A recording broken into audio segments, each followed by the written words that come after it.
The Boston Celtics are going nowhere. They just absolutely boat raced a team that was supposed to compete with them in the Eastern Conference while making 29 three-pointers over the course of the game, and at one point they were 29 for 43 from three.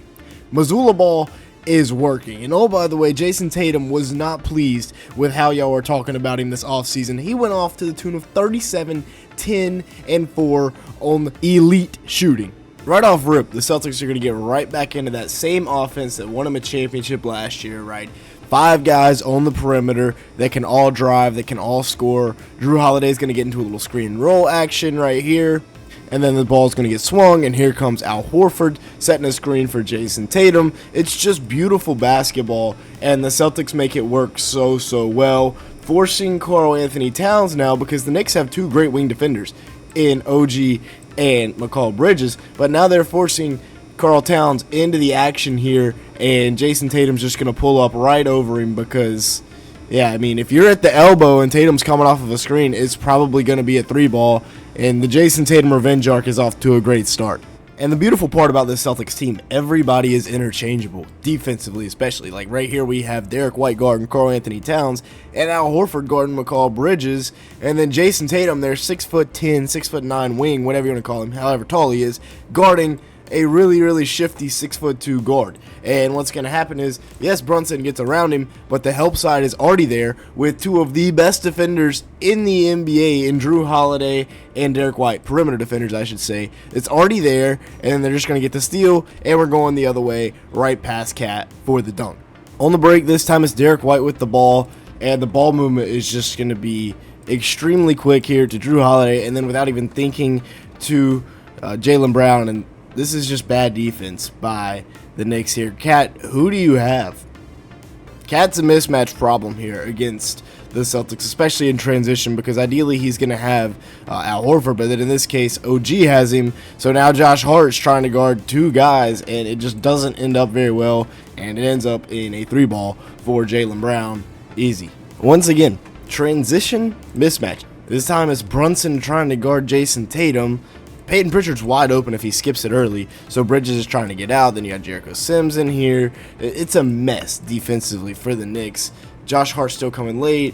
Josh Hart tries to talk. He's pointing here. He's trying to get Bridges now to go to Horford, but Jericho Sims is already going to Horford because now he's coming to Peyton Pritchard, and it's just bad transition defense. It's stuff that'll probably get ironed out, but that's a great pass by Jayson Tatum. Let's watch that again.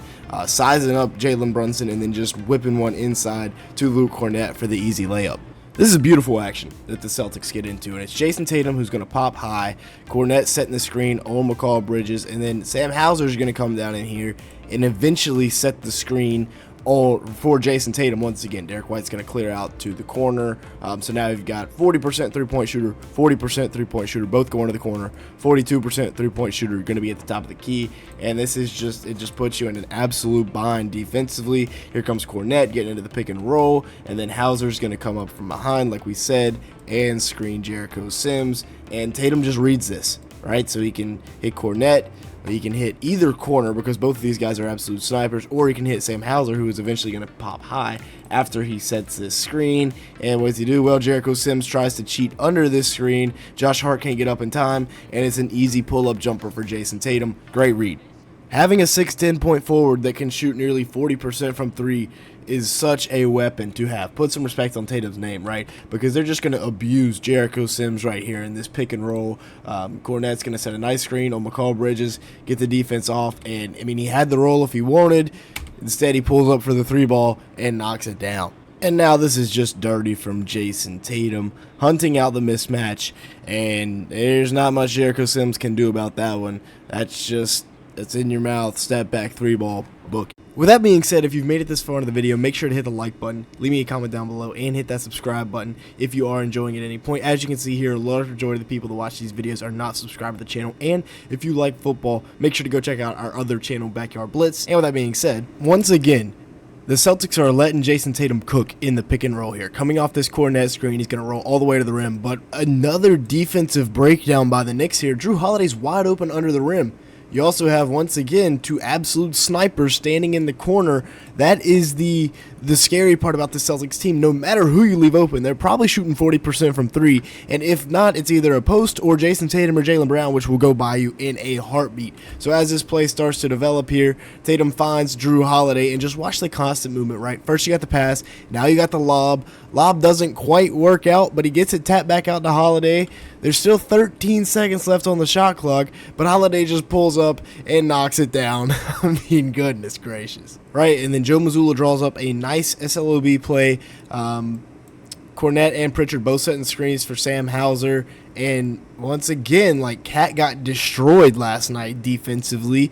Doesn't help up at all. Miles McBride is in better shape to help up, and he's guarding Peyton Pritchard right here. So if he does help up, then Pritchard's just going to flare, and it's going to be a 3-ball with, I mean, not really the end of the quarter or anything, but still, they find Hauser instead because Cat doesn't help. McBride helps, knocks it down. I mean, OG probably could have helped right there, but still, that's the benefit, once again, of having 5 guys on the court that can all just shoot the crap out of it.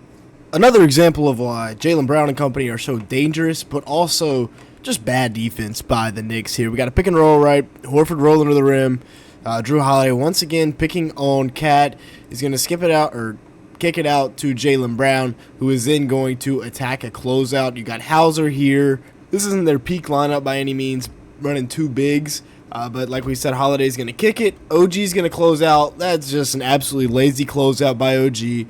It forces McBride to slide in. Jrue Holiday's going to be a smart basketball player and get back out to the 3-point line. And by the time Jaylen Brown's Euroing, shout out to Miles McBride for trying to take a charge. He Euros right into Cat, and then on the weak side, there's nobody here. The ref is closer than any Knicks player on the court, and he has time to take a rhythm dribble and shoot a 3-ball. Again, shout out to Miles McBride. He was the one that closed down on him too. Everybody else on the Knicks is playing really lazy defense. But once again, this is just the benefit of, we'll call it Mazulla ball, 5 out, and then running pick and rolls all over the place with guys that can dribble, pass, and shoot. You get a kick out here to Jrue Holiday, who knocks it down. Really tough to stop.